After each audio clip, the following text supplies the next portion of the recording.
At this point, my route diverges from Steinbeck's significantly, and we won't reconnect until Washington.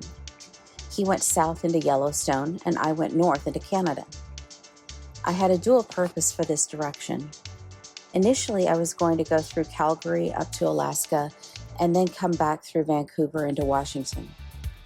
I nixed the Alaska portion fairly early in my journey when I began to see just how much was involved in each leg and how much burden that would add to me and the vehicles.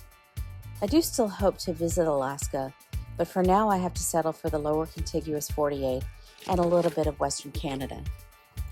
I'd wanted to see the Vancouver area for some time, in large part due to television.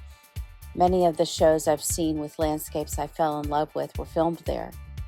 Ideally, I'd wanted to spend some time on Victoria Island as well, but as it turned out, I had to settle for a weekend in North Vancouver. Although, to call it settling is unfair, it was a beautiful location and I thoroughly enjoyed the couple of days there. I drove from Montana, spent a couple of days exploring Grouse Mountain and the neighborhood around my Airbnb, and went to see my former chiropractor, which was the other reason for my visit. She had relocated there about 2 years prior, and she was the best practitioner I had ever seen, so I was over the moon thrilled to be able to get an appointment for an adjustment.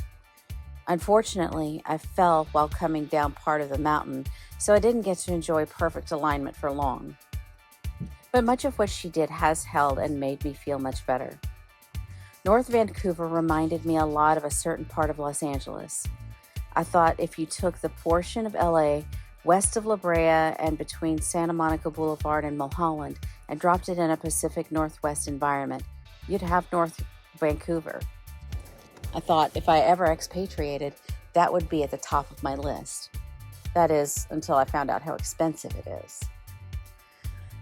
There's a passage in Travels with Charlie that I have considered a lot on this journey when mapping my route and deciding where to stop.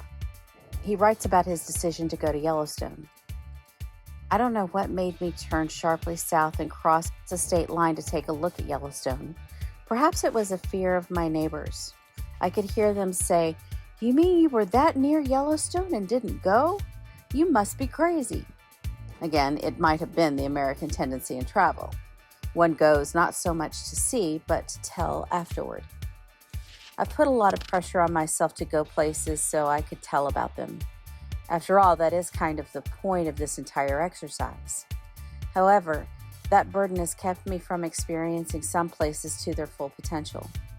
I can say that Vancouver got me a little closer to seeing for the sake of seeing and experiencing. Sharing about my visit in some ways feels like the violation of that, and yet it was so beautiful I do want to share what I experienced.